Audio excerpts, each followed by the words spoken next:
Hello everybody, today I want to talk a bit about how you can prepare your artworks for print.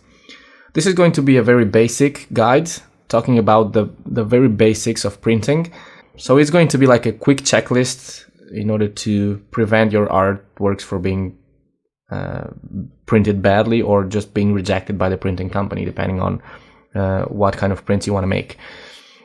Yesterday I got an email from one of my followers, and she said that her artworks are constantly being rejected by the printing company because of technical issues with the file.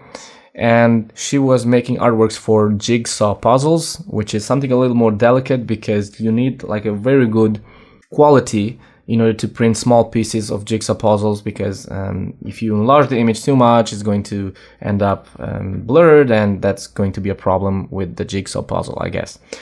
But I just want to just give you a few tips and hopefully help you get better prints out of your artworks. Today I'm going to talk about three main things you have to keep in mind, the very basic ones you have to keep in mind in order to prepare your images for print.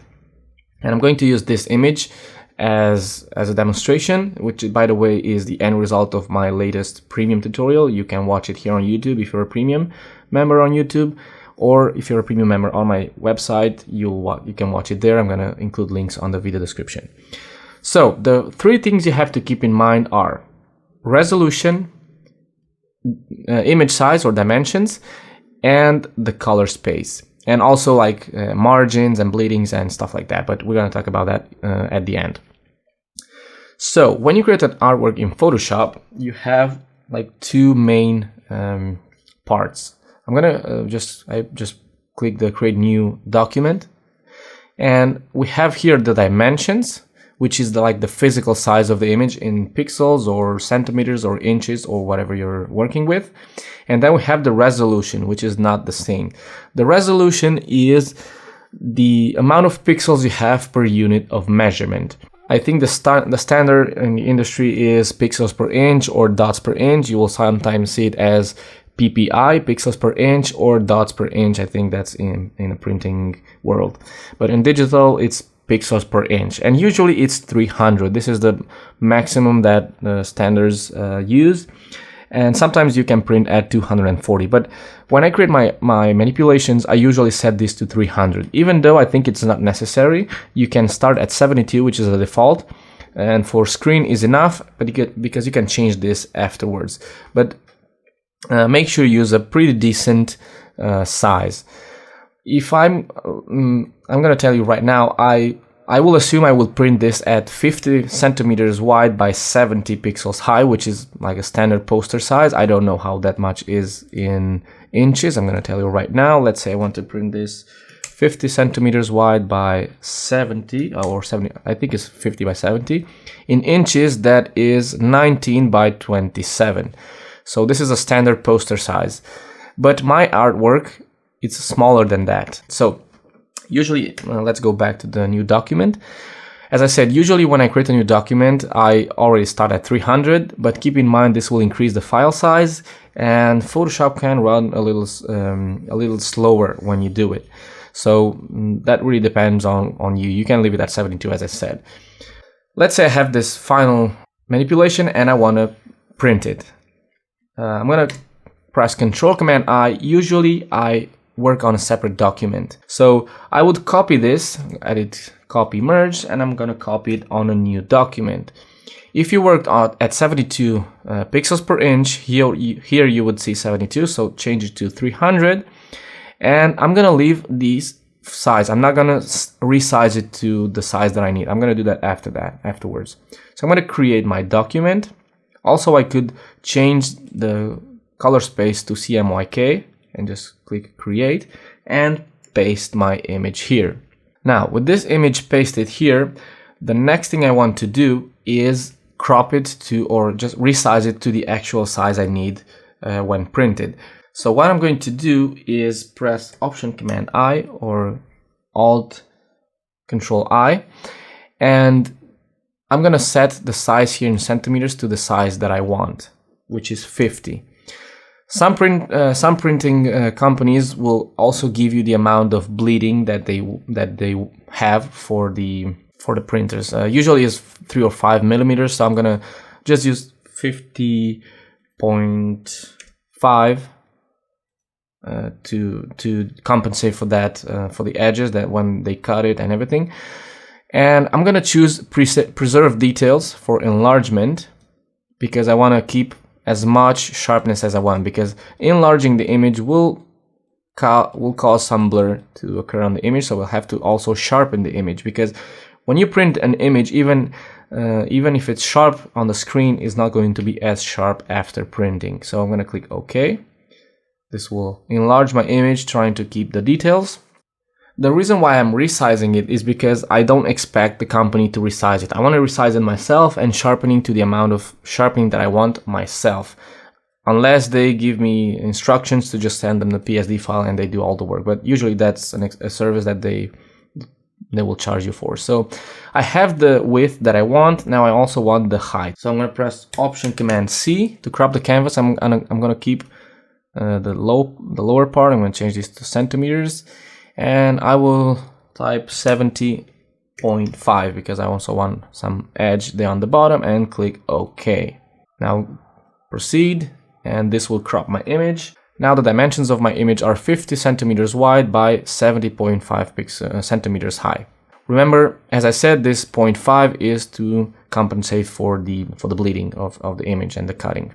So I have the two variables. I have the dimensions, I have the resolution, and now you have to deal with the color. Some companies will even give you the ICC profile, and I don't want to go into too much depth about this, but if you go to View, Proof Setup, and you choose Custom, you can see a few profiles here. So you can see how the image looks on standard paper, like this is like a standard that you can use, like the Fogra 39, and you can choose Simulate Paper Color, and you can see that usually you lose contrast and saturation when printed, because we are using an RGB image which has to be converted into CMYK, and that means you on paper you will lose contrast, the blacks will not be that dark, the image will not be that much saturated as you see it on the screen, so you have to compensate for that. So you have to sharpen the image, saturate it a little more, and maybe change the contrast. The company usually tells you this kind of stuff if it's a serious company or if it's like a large project. And also is of course depends on the kind of print of the printer you're using. If you're just printing a couple of posters for yourself, they will use the digital printing method because it's a lot cheaper and a lot quicker, and it's going to give great results. But if you want to print like thousands of copies, they will use the offset printing method, which is an industrial printing method, and it's a lot more expensive because they have to make tests and they have to make the printing plates, and that has a cost. So you have to usually pay for that, and it's a lot more expensive. But usually they will use large digital printers, just like the one you have at home. You can print at home. If you have a small printer, you can make some tests at home to see how it looks like.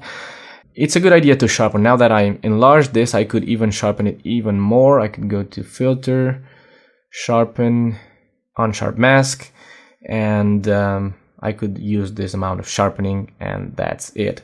You can Google it. There are lots of sharpening methods for print, but usually it's a good idea to just sharpen your image a little more than you would actually want here on the screen, because after printing you'll get a softer result. Now, saving this. Most printers, I think they like usually PDFs instead of the JPEG image.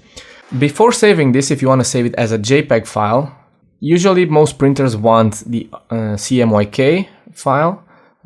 So you could go to Edit, Convert to Profile, and choose, for example, one of the CMYK from here, US web coated. That could work. Click OK, and now save that file as a JPEG file.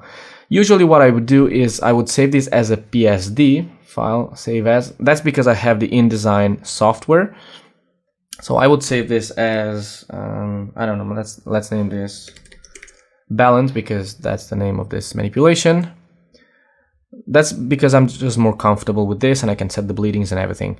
And I would open InDesign, create a new file with the same dimensions I want the image to be printed at. So I would set this to, I have this in Spanish, but anyways. So I would set this to 50 by 70, one page, and no margin. So I'm going to set this to 0. And bleedings, I want, the bleedings usually the company would tell you how much bleeding they use. Usually it's like, I'm going to set 4 millimeters. Okay, and choose create. And I would simply just drag that PSD file here on top. Click there, and I want to make sure it just reaches that. These are the 4 millimeters of bleeding. So this is my file. I can go to view, and I can zoom in 100%, and this is how it looks like. Now, in order to save this, to export this for printing, by the way, I have to make it a little larger. Okay, now in order to save this, I will go to File, Export, and I would choose here PDF for print. Choose Save, and here I have a few settings.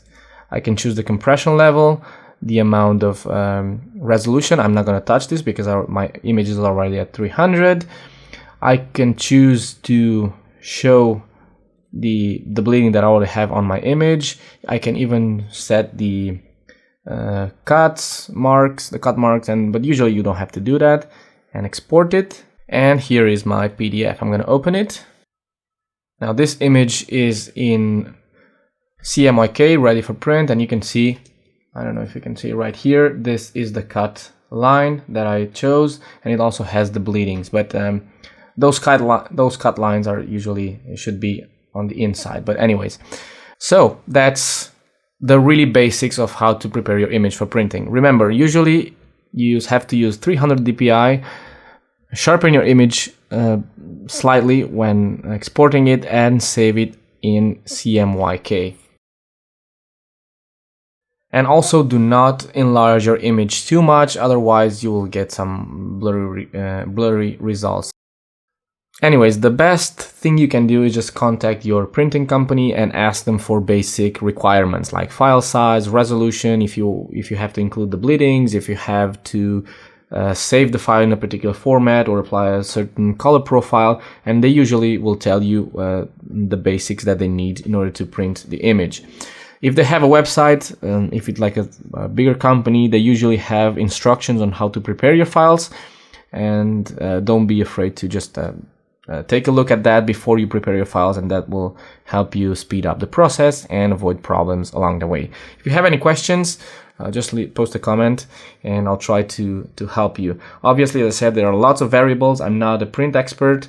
If any of you guys out there are printed a lot more than I did, if you encountered any problems or stuff like that, or have suggestions for the viewers, just post a comment, and that will be appreciated.